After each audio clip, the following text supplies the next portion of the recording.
राम भगवान को का नाम सब जानते हैं ना कि नहीं जानते हैं? राम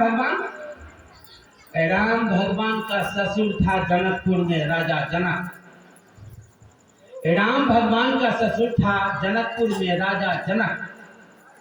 एक दिन राजा जनक रात में भोजन करके पलंग पर विश्राम करने के लिए आए। ध्यान दीजिए, एक दिन राजा जनक भोजन करके रात में पलंग पर विश्राम करने के लिए आए। सो गए, दोनों आंखें बंद हुआ, तीसरा आंखें खुला, राजा निकल गया शरीर से। हंसा को क्या हुआ सो जानिए, सपना अवस्था में चला गया। राजा ने क्या देखा कि हमारे राज पर दूसरा देश का राजा चढ़ाई कर दिया है और दोनों तरफ से मार काट हो रहा है, खून का धार बह रहा है। अंत में राजा जनक का हार हो गया और दूसरा राजा का जीत हो गया। राजा जनक जीता हुआ राजा के कब्जा में आ गया। राजा जनक को उल्टा बांध के आगे में खड़ा किया सपने में। राजा जनक जनकपुर का राजा था। राम भगवान का जो ससुर था, सीता का जो पिताजी कहलाया। समस्या हो गया, उल्टा बांध बंधा है। जो राजा जीता था उनका कहना हुआ, राजा जनक बोलो, अब तुमको मार दिया जाए या छोड़ दिया जाए? अब तो तुमको न कोई सिपाही है न प्रजा है, राज तो हमारा है ना। बोलो, तुम अकेला बचा है, तुमको मार दिया जाए? श्रोतागण, तो यह बात निश्चित है, संसार में हर एक इंसान को सबसे अधिक प्यार अपना जान से होता है। राजा जनक व्याकुल होकर के कहा, जो हमारे जान को बख्श दीजिए, मारिए मत। राजपाट तो आप ही का हो गया, हमको मारिए मत, जान छोड़ दीजिए।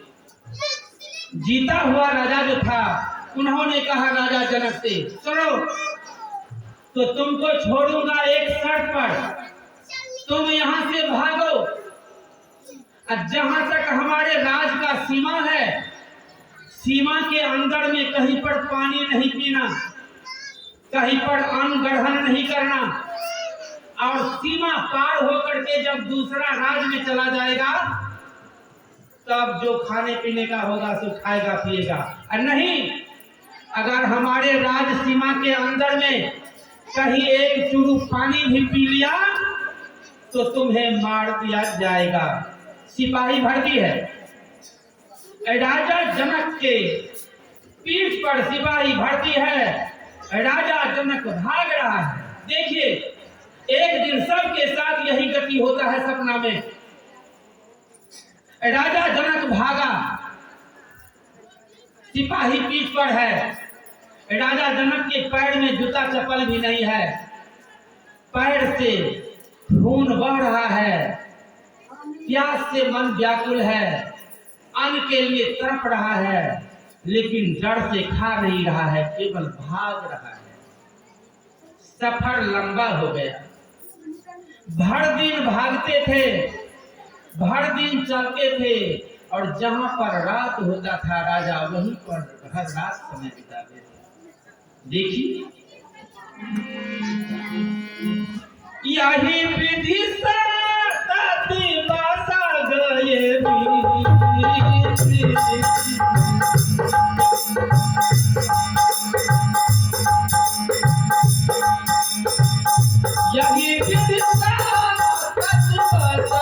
गए,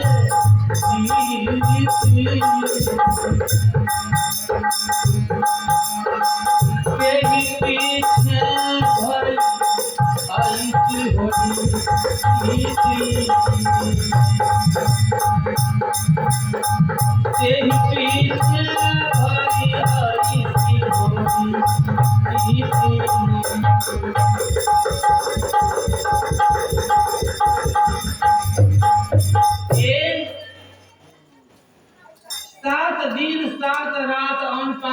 बिना राजा को भूखा प्यासा रहना पड़ा। भर दिन चलते थे, रात में कहीं पर सोते थे। 7 दिन के बाद राज सीमा का पार हो गया। उस पार सिपाही लौट गया, राजा चला गया दूसरा देश। राजा भूख प्यास से तड़प रहा था। राजा चाह रहा था कि कोई खाने पीने के लिए दे दे। राजा जनक एक मसोमात कानून के यहाँ कानूनिया था, उनके यहाँ जाकर ठहरा। जैसे तैसे पानी पिया और नगर में घूम करके कुछ मांग करके खाना चाहा। था जनकपुर का राजा, लेकिन दरदर का ठोगा, कुछ मिल नहीं रहा था। लोग से मांग कर चावल लिया, दाल लिया, तरकारी लिया, किसी से बर्तन लिया। जमीन पर गाछी में जमीन को खोद कर चूल्हा बनाया, उस पर बर्तन को रखकर लकड़ी तोड़ कर लाया, जलावन बनाया और एक बर्तन में पानी, चावल, दाल, तरकारी, नमक सब कुछ दे करके खिचड़ी तैयार की।